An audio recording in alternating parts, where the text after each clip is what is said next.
Belum tentu seorang mencintai Allah, belum tentu berlakunya benar, dan belum tentu kehidupannya benar, belum tentu ibadahnya benar. Malah Rasulullah sallallahu alaihi wasallam bersabda, seorang hamba Allah 60 tahun salat, tapi selama 60 tahun tidak diterima salatnya. Ditanya oleh sahabat, ya Rasulullah, bagaimana bisa terjadi seorang 60 tahun tidak diterima salatnya? Kata Rasulullah sallallahu alaihi wasallam, li'annahu la yutimmu ruku'aha wala sujudaha, karena dia tidak berusaha maksimal untuk menyempurnakan rukuknya dan sujudnya. Dan kita lihat kondisi dan keadaan banyak di antara jamaah kita yang kita sayangi dan kita cintai.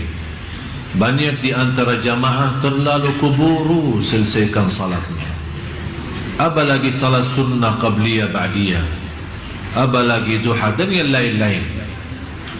Kapan kira-kira saatnya kita bisa menikmati ibadah salat? Jangan sampai kita termasuk dalam ancaman hadis Rasulullah sallallahu alaihi wasallam, 60 tahun tapi tidak diterima oleh Allah Subhanahu wa taala salatnya. Nauzubillah. Mudah-mudahan kita semua menjadi orang-orang yang bisa mendekatkan dirinya kepada Allah karena salat yang khusyuk, salat yang sempurna rukuknya dan sujudnya. Marilah kita sama-sama mempelajari dan masuki kepada amalan-amalan yang bisa membawa kita, bukan hanya kita cinta Allah, tapi Allah Subhanahu wa ta'ala juga mencintai kita semua. Karena mendapatkan kenikmatan dicintai Allah, ini sebuah kenikmatan yang cukup istimewa. Banyak orang yang dilalaikan, banyak orang yang tertipu oleh syahwat, hawa nafsu dan dunia. Walaupun dia punya target mencari ridha Allah Subhanahu wa ta'ala dan menjadikan tujuan kehidupannya, qul inna salati wa nusuki wa mahyaya wa mamati lillahi rabbil alamin la syarika lah wa bidzalika umirtu wa ana minal muslimin. Jadi orang-orang yang sudah membaca ayat ini berkali-kali di dalam iftitah salatnya, ternyata dia tidak mendalami arti daripada doa ini. Dia tidak merasakan kekuatan doa ini dan tidak menikmati bagaimana bisa terwujud benar-benar inna salati wa nusuki wa mahyaya wa mamati lillah, semata-mata karena Allah, syukur karena Allah, sabar karena Allah, ikhlas karena Allah, salat karena Allah, bersedekah karena, silaturrahim karena. Di mana saja berada, selalu kita menjadikan diri kita dan kurbankan segala yang kita miliki karena Allah, baru akan terbentuk, akan Allah balas mencintai kita. Orang-orang yang dicintai Allah Subhanahu wa ta'ala, orang yang senantiasa membaca Al-Quran. Tapi bagaimana prinsip orang baca Al-Quran tapi dicintai Allah? Karena selama ini Bapak Ibu, saya yakin Anda semua suka baca Al-Quran. Malah ada yang saya kenal 1 minggu, 2 minggu kurang lebih khatam Al-Quran. Kurang daripada 1 bulan dia mampu khatam Al-Quran. Malah ada yang dalam 1 bulan khatam 2 kali, ada malah 3 kali, 30 juz dalam 1 bulan.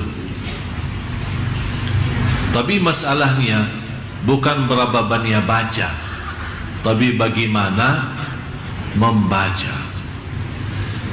Selama ini kita membaca Al-Quran untuk mengkhatamkan, tapi yang saya minta kali ini agak sedikit kita rubah. Bagaimana saya bisa baca Al-Quran tapi saya mendapatkan Allah mencintai saya? Yang pertama, saat kita baca Al-Quran, harus anda rasakan Allah bicara sama anda langsung. Allah bicara sama kamu. Ya ayyuhalladzina amanu, hei orang. Yang dimaksud siapa? Saya. Rasakan. Ittaqullah. Berarti Allah mau berbicara sama diri kita sendiri. Itu yang perlu dirasakan saat kita membaca Al-Quran. Dan kita selama membaca Al-Quran, kita merasa, kata ulama, kalau mau berbicara sama Allah subhanahu wa ta'ala, salat.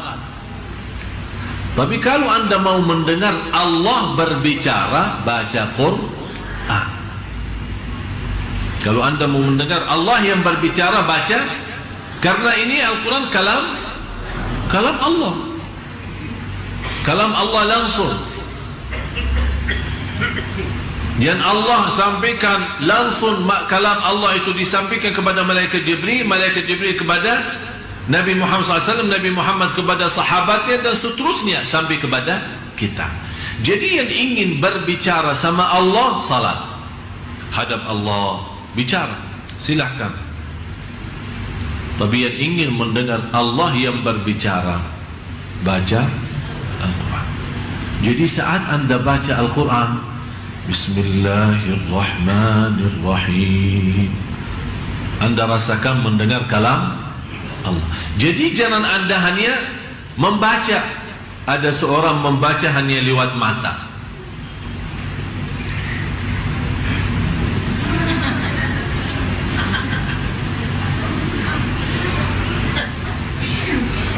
Tidak akan bisa rasa. Kenapa? Apa manfaatnya suara?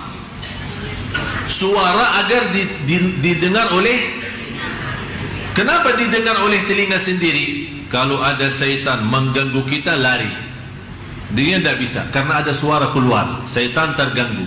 Bukan syaitan yang mengganggu, malah dia yang terganggu. Berarti akan melarikan syaitan dari suara bacaan kita. Kalau sudah syaitan lari, berarti kita akan mampu fokus dan lebih nikmat bacaan kita.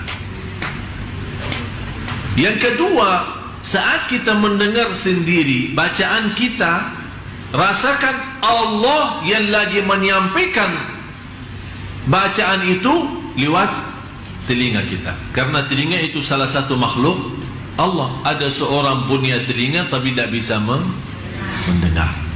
Ada orang punya mata tapi tidak bisa melihat. Jadi masalahnya bukan wujudnya mata atau wujudnya telinga, tapi masalahnya apakah dia berfungsi atau tidak, bisa menjadi berguna atau tidak. Bagaimana kita bisa mengaktifkan segala tubuh badan kita saat membaca? Begitu caranya. Yang pertama, anda baca karena Allah lagi berbicara. Yang kedua, anda membaca Al-Quran, semua berbicaraan itu yang dimaksud adalah diri kita. Yang ketiga, itu yang terindah dalam bacaan Al-Quran. Setiap kita baca, ada rasa saya tidak mau berhenti, karena saya lagi nikmati dan merindukan mendengar kalam Allah, mendengar bicaraan Allah sama saya. Jadi begitu anda baca, jangan anda punya bayangan dan fikiran kapan mau selesai. Malah justru yang anda harus rasakan, saya tidak mau selesai, saya mau terus lazat, saya mau nikmat, karena Allah lagi bicara sama saya. Sudah faham 3 poin ini? Itu namanya membaca Al-Quran. Dan 3 hal ini baru akan Allah mencintai kita.